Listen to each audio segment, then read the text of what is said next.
Hi, welcome to another maths classes. तो आज हम करेंगे class 12 chapter 1 relation and function का इंट्रोडक्शन पार्ट। ठीक है, इस वीडियो में आपका क्या कवर होगा, इसका इंट्रोडक्शन। तो बेटा देखो, कोई भी एक्सरसाइज करने से पहले क्लास 12 की उसका इंट्रोडक्शन पार्ट जो है वो आपके लिए बहुत ही जरूरी है।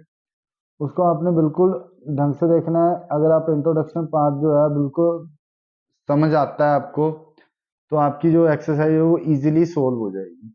तो इस वीडियो में मैं रिलेशन का जो इंट्रोडक्शन पार्ट है वो कवर करेंगे, और नेक्स्ट वीडियो में हम फंक्शन का कवर करेंगे। तो रिलेशन जो है हमारे पास क्या होता है, रिलेशन करने से पहले हमें एक चीज के बारे में पता होना चाहिए, वो है हमारे पास कार्टेशियन प्रोडक्ट। ठीक है, इसके बारे में आपने क्लास 11th में पढ़ा हुआ है, कार्टेशियन प्रोडक्ट। आपको हर एक की प्रॉपर डेफिनेशन और प्रॉपर एक्सप्लेनेशन यहाँ पे मिलेगी। तो बेटा कार्टेशियन प्रोडक्ट जो है वो क्या होता है, कार्टेशियन प्रोडक्ट क्या होता है, पहले मैं डेफिनेशन लिख देता हूँ। Cartesian product of two sets A and B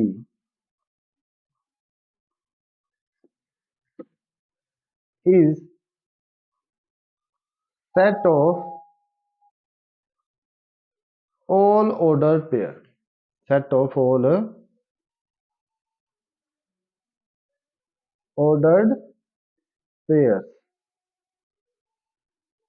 order pair जो है आपका क्या होता है, X and Y, where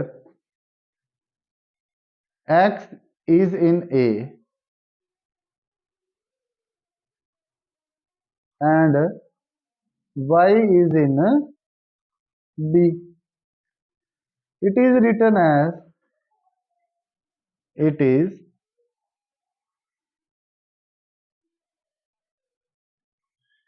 it is written as a cross b। ठीक है, ये आपका हो गया Cartesian product.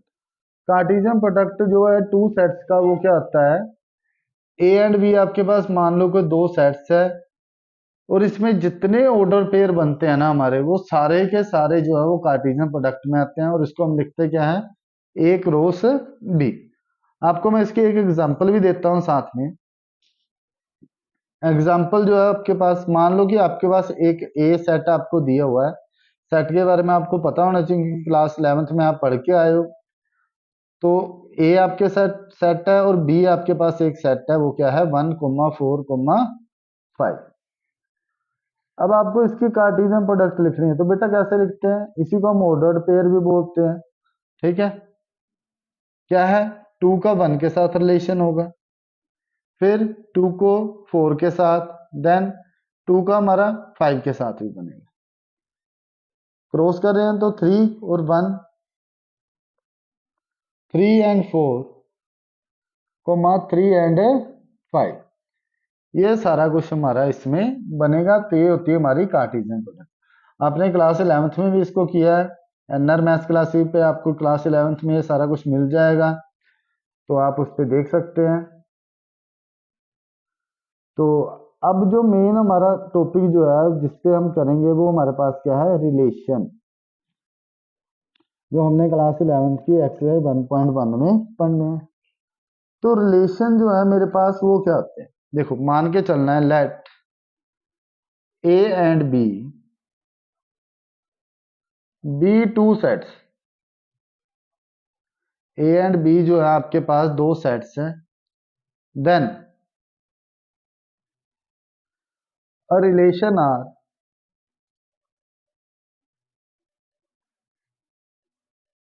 From set, relation R from set A and B, relation R from set A to B, to set B is a subset of, is subset of A cross B. देखो relation जितने भी आएंगे ना A set और B set के, वो सारे के सारे किसके सबसेट होंगे? ए क्रॉस बी। मींस ए से लेके बी, तो ए क्रॉस बी में जितने भी है ना हमारे ऑर्डर्ड पेयर जो बन रहे हैं, उसी में से हमारे जो आएंगे वो आएंगे निकल के, क्या आएंगे? रिलेशन। आप इसको ऐसे भी लिख सकते हो, R is a relation. R आपका क्या है? एक रिलेशन है। From set, from A to B, then R is subset और equal to A cross B. जहां तो इसमें रिलेशन में उतने ही आपके ऑर्डर पेयर आएंगे जितने ए क्रॉस बी में है, या फिर ये इसके सबसेट होंगे, मीन्स कुछ इसमें से आपके आ जाएंगे। अब जैसे मान के चलो, लेट ए आपका कितना है? 2 3 4, एंड बी आपके पास है, बी आपके पास बेटा कितना आ जाएगा यहाँ पे? मान के चलो 4 9 60। और आपको रिलेशन उसने दे दिया कि ए टू बी, आपको एक रिलेशन दिया और उसमें आपने उसको बोला है, ये क्या है हमारे पास? X comma Y, such that Y is equal to X cube या X square, Y belong to B and X belongs to A. ये आपको दिया हुआ है, ठीक है, सेट बिल्डर फॉर्म। इतना तो बेटा आपको पता होगा ना, इसको हम कौन सी फॉर्म बोलते हैं? ये वाली हमारी कौन सी फॉर्म होती है? ये होती है हमारी सेट बिल्डर फॉर्म, और ये हमारी कौन सी होती है? Roster form. ठीक है, ये तो आपने क्लास 11th में पढ़ा हुआ, ये आपको आता है। ठीक है, इसको हम बोलते हैं कार्टेशियन प्रोडक्ट। ये हमारा रिलेशन। अब देखो, अब ए क्रॉस बी, या फिर आपको रिलेशन लिखना है तो वो कैसे लिखा जाएगा? इसका रिलेशन मैं बताता हूं आपको। y is equal to X square और एक्स वाई, मीन्स x को अगर हमने 2 पुट किया, देखो x को 2 पुट कर दिया तो y हमारे पास कितना आएगा? 4। x को 3 पुट किया तो y हमारे पास 9। x को 4 पुट किया, y हमारे पास 16। यही है ना, वैल्यू पुट कर दो, x स्क्वायर है ना, तो x का स्क्वायर करके यहाँ पे आ गया। तो ये तो हमारे पास आ गया रिलेशन। अब मैं जो आपको बात समझाने की कोशिश कर रहा हूँ वो ये है कि जो मैंने यहाँ पे लिखा है कि सबसेट और equal to A cross B है, अगर मैं यहाँ पर ए क्रॉस बी निकालता हूँ तो देखना 2 4, फिर 2 के साथ 9 का रिलेशन है, देन 2 के साथ 16 भी आएगा, फिर 3 के साथ 4, 3 के साथ 9 एंड 3 के साथ हमारा 16, देन 4 4 4 9 एंड 4 16। अब आपने एक बात नोटिस करनी है, क्या ये रिलेशन जो है इसका सबसेट है? जी सर है। क्यों है? देखो 2 4 इसमें है, 3 9 है एंड 4 16 भी इसी में से आया है ना, तो ये इसका सबसेट है। तो यही आपका रिलेशन होता है। आगे थोड़ी सी और पढ़ते हैं, क्या आएगा? देखो, अगर आपको नंबर ऑफ रिलेशन फाइंड करने हो, ठीक है, क्या फाइंड करने हो? Number of relations, number of relation या number of possible relation from A to B. इसी में हम अगर चलें ए टू बी तक, जो हमारे पॉसिबल रिलेशन है वो कितने बन जाएंगे? विल बी 2 की power n।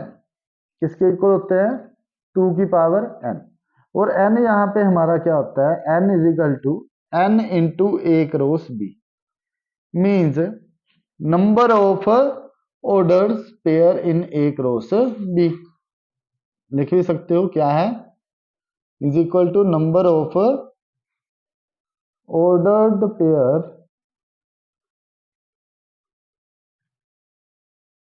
Of A and B. तो ये आपके क्या बन जाएंगे? इतने रिलेशन।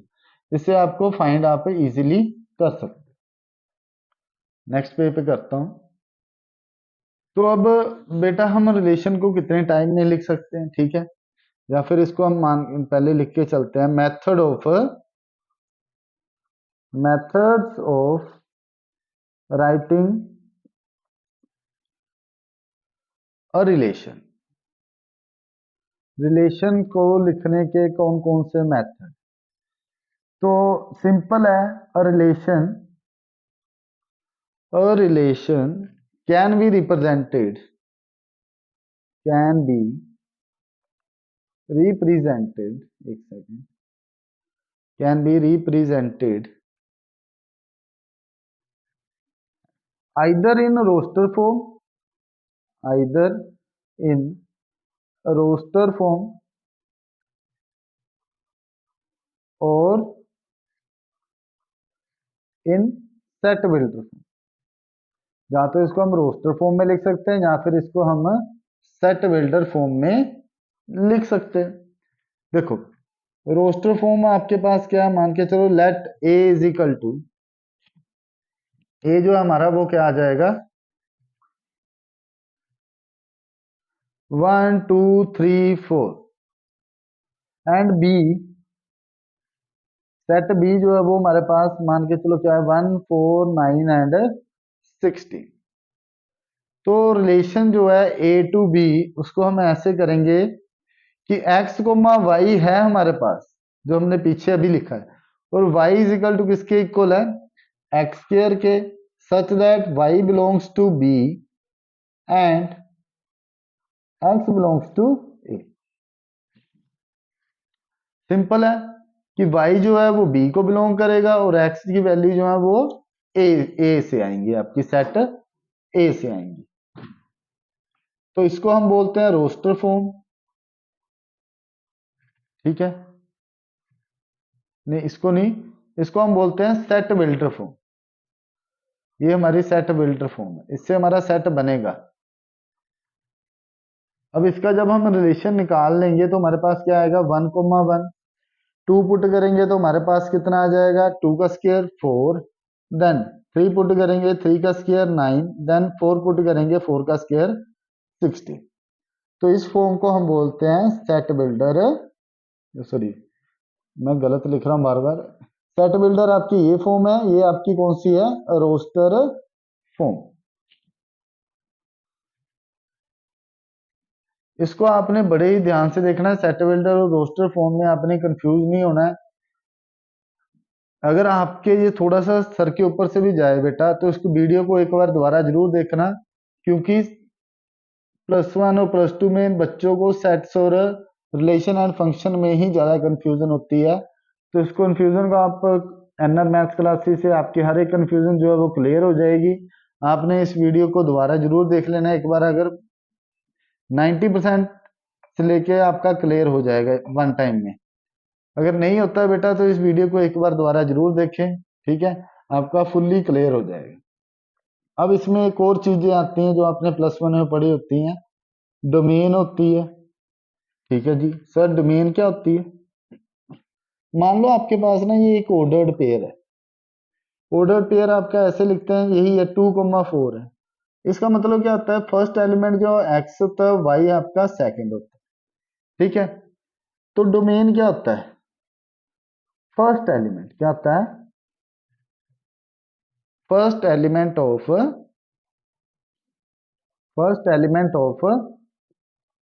Ordered pair. डोमेन आपका क्या है, first element of ordered pair belongs to are.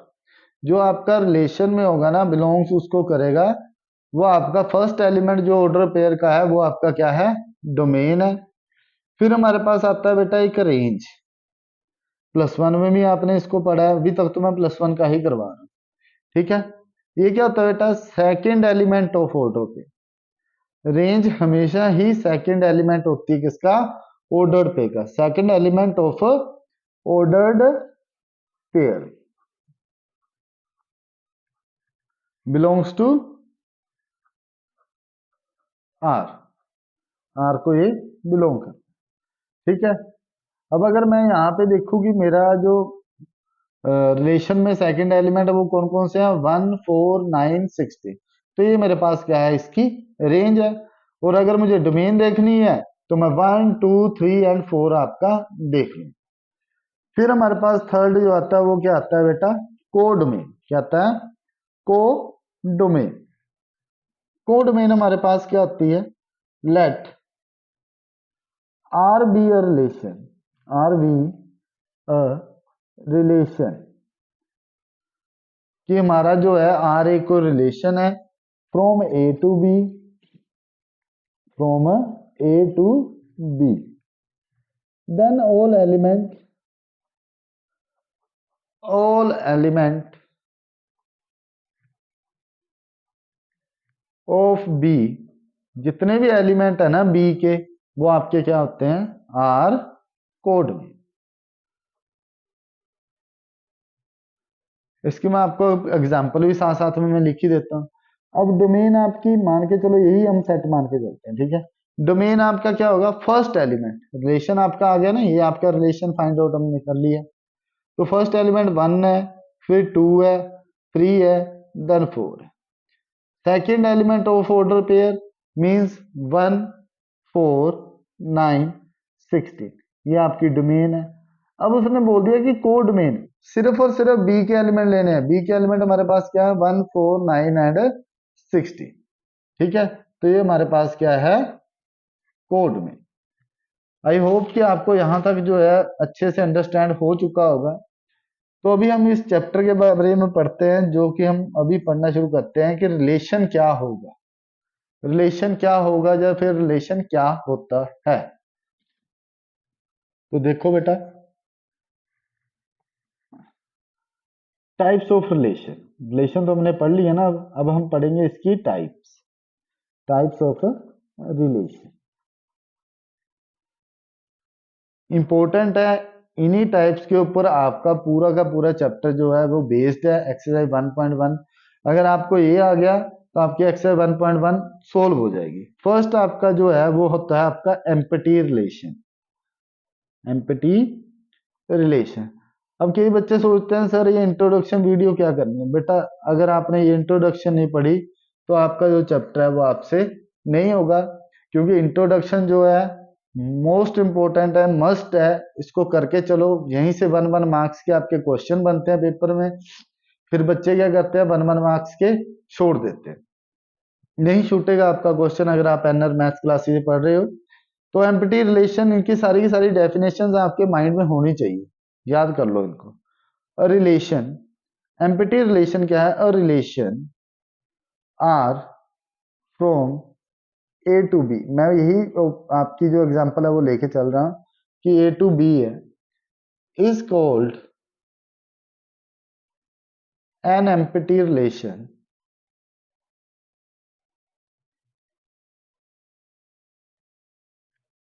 Is called an empty relation और वॉइड रिलेशन। कई जगह पे इसको वॉइड रिलेशन लिखा होता है। If R is equal to, if R is equal to, किसके इक्वल होगा, फाइव के। फाइव जो है वो आपका कौन सा है, एम्पटी रिलेशन है। और relation not have any ordered pair, any ordered pair. तो बेटा यही है इस क्वेश्चन में, सॉरी इसमें, कि या तो वो आर जो है वो फाइव के इक्वल हो, और फाइव को ही हम क्या बोलते हैं, एम्पटी सेट। ठीक है, तो ये भी क्या होगा, एम्पटी होगा, या फिर उसमें कोई भी ऑर्डर्ड पेयर जो है वो हमारा नहीं बनेगा। करते हैं नेक्स्ट। नेक्स्ट जो है सेकंड है, वो हमारे पास क्या है, यूनिवर्सल रिलेशन। क्या है, यूनिवर्सल, UNIVERSAL, यूनिवर्सल रिलेशन। बेटा इन्हीं के ऊपर मैं बार बार बोल रहा हूँ, इन्हीं के ऊपर आपकी जो है एक्सरसाइज है वो इन्हीं के ऊपर बेस्ड है। बाकी अगर कोई भी किसी प्रकार का डाउट रहता है वो आपका क्वेश्चंस में क्लियर हो जाएगा। एनआर मैथ्स क्लास से आपका किसी भी प्रकार का कोई डाउट जो है मैं रहने नहीं दूंगा। तो यूनिवर्सल रिलेशन हमारे पास क्या होता है? अ रिलेशन, कोई एक रिलेशन है, is said to be universal. तो रिलेशन है वो यूनिवर्सल कब होगा? Is said to be universal if each element, ध्यान देना अब इसी के ऊपर बात घूमेगी आपकी, ठीक है। Each element of set A is related to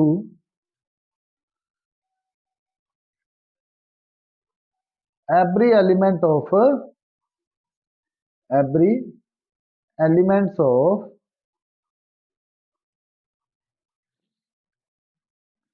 set B, कि हर एक एलिमेंट जो है ना वो सेट ए का सेट बी के एलिमेंट्स के साथ क्या करेगा? रिलेट होगा। उस रिलेशन को हम क्या बोलेंगे? Universal relation.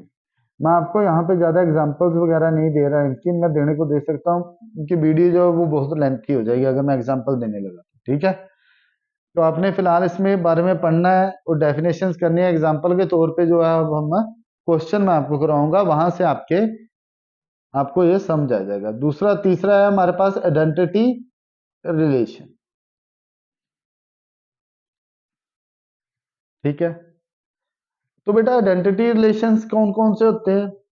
A relation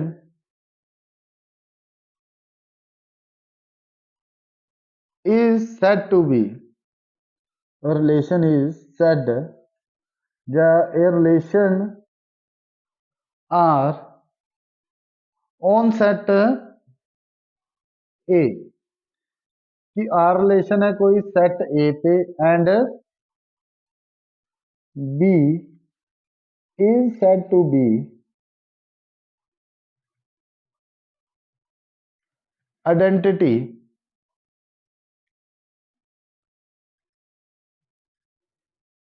if both the element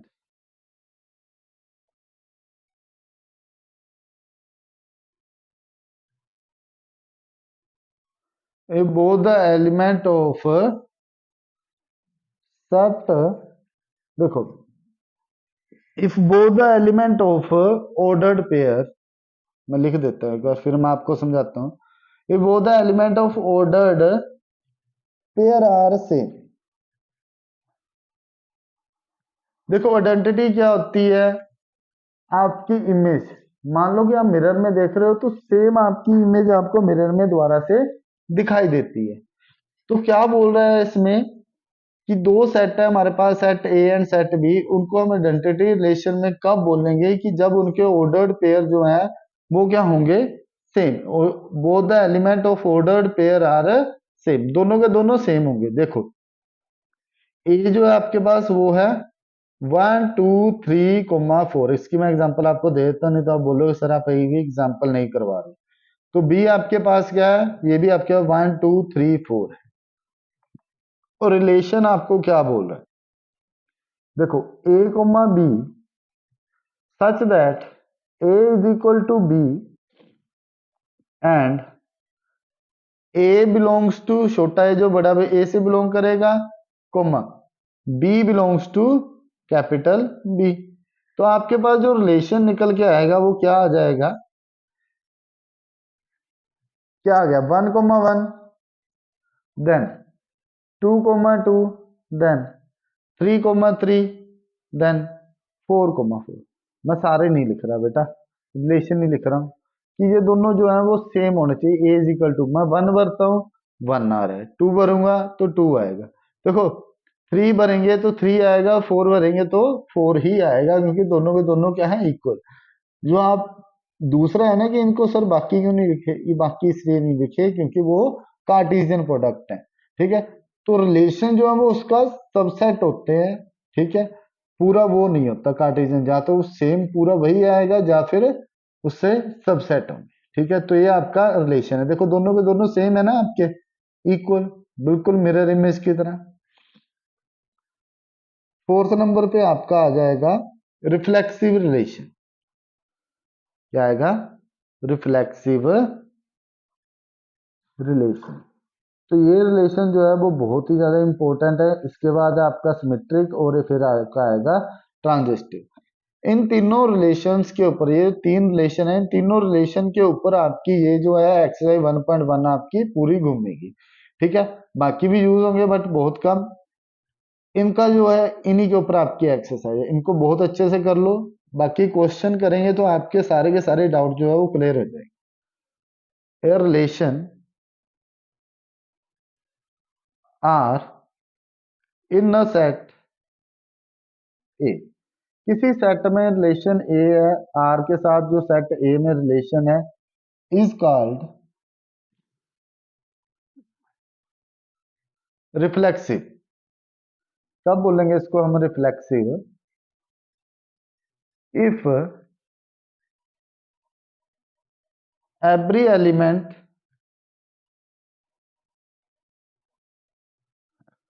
of A is related to itself, कि हर एक जो एलिमेंट है ना एक ए का, वो किसके साथ रिलेटेड हो? इटसेल्फ, खुद के साथ ही उसका कुछ ना कुछ रिलेटेड हो इटसेल्फ।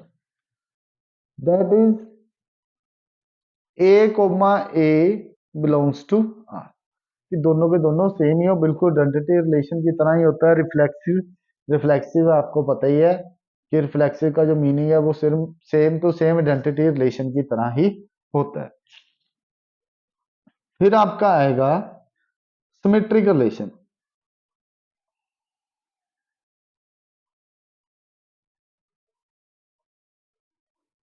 तो बेटा सिमेट्रिक रिलेशन जो है वो आपका क्या होता है?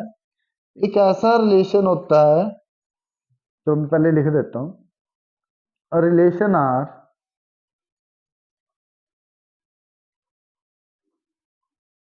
is said to be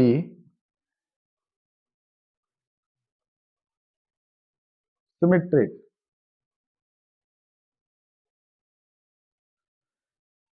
is said to be symmetric relation if a comma b belongs to r and b comma a belongs to r for every a comma b belongs to a। क्या मतलब है इसका? कि आपका ऐसा relation जिसमें आपका ordered pair जो है ना, ए कोमा बी भी आर को बिलोंग करे और बी कोमा ए भी आपको जो रिलेशन में है वो देखने को मिले, तो ऐसे रिलेशन को हम क्या बोलेंगे? Symmetric relation. तो एग्जांपल देखो, अगर आपके पास लेट ए आपके पास है 1,2,3 एंड आर जो है आपके पास रिलेशन, वो आपके पास क्या निकल के आ गया? 1,2 भी आए इसमें और 2,1 भी आए, फिर 2,3 भी आएगा, 3,2 भी हम लिखेंगे, देन 1,2 भी लिख दिया हमने, देन 1,3 एंड 3,1, इसी का जो रिलेशन है वो आए। देखो 1,3 यहाँ पे देखो कंपेयर करो, ए कोमा बी, बी कोमा ए, दोनों आ रहे हैं, दोनों रिलेशन में आ रहे हैं। तो ऐसा जब भी रिलेशन हमें देखने को मिले, ऐसे रिलेशन को हम क्या बोलते हैं? Symmetric relation. देन 6 नंबर पे आपका आ जाएगा transitive. Transitive,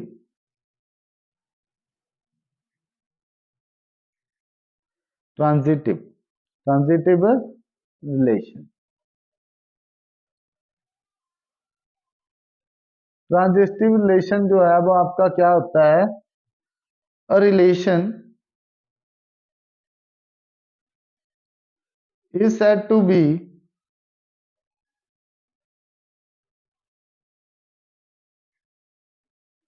transitive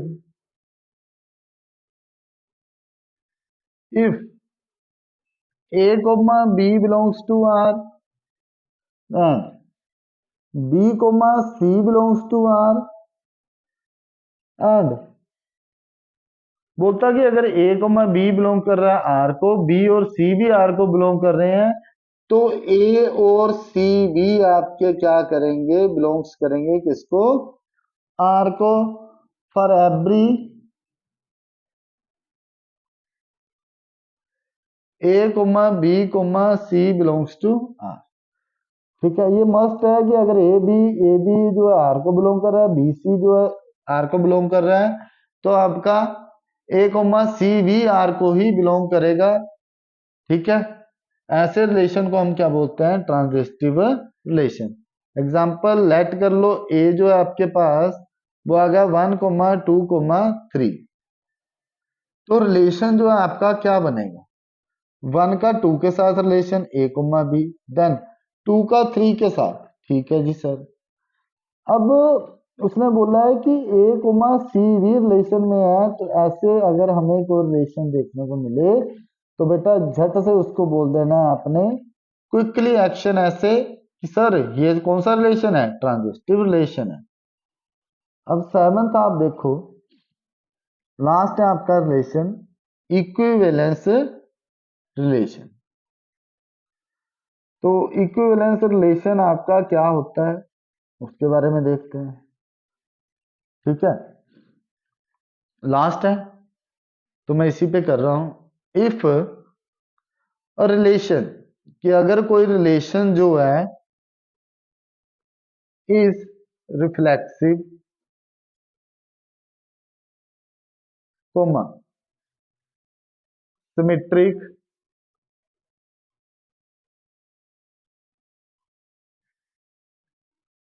as well as transitive. कौन सा, ट्रांजिटिव। कि अगर ये रिलेशन जो है रिफ्लेक्सिव भी है, सिमेट्रिक भी है और ट्रांजिटिव भी है, तो ऐसे रिलेशन को हम क्या बोलते हैं, equivalence relation. Then it is equivalence relation. ठीक है बेटा,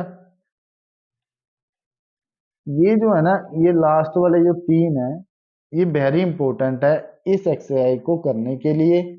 इसी के इर्द गिर्द सारा घूम रहा है, जो मैंने उससे पहले कराया है आपको वो थोड़ा सा उसकी लास्ट +1 की इंट्रोडक्शन है, और इन तीनों पे आपका जो है इस चैप्टर का बेस जो है ये तीन है। तो आपने इनको सभी को, ये पूरे का पूरा वैसे तो पेज ही जो मैंने अभी इसमें करवाया आपको, ये सारे का सारा ही आपका इसमें मस्ट है, इम्पोर्टेंट है। आपने इसको अच्छे से करना है, फिर हम क्वेश्चन करेंगे, आपका हर प्रकार का डाउट जो है वो क्वेश्चन में क्लियर हो जाएगा। आपने एनआर मैथ्स क्लासेस से पढ़ रहे हो, आपको किसी प्रकार का कोई डाउट आपके दिमाग में नहीं रहेगा। तो चैनल को जैसे लाइक शेयर एंड सब्सक्राइब जरूर कर दें। Thank you.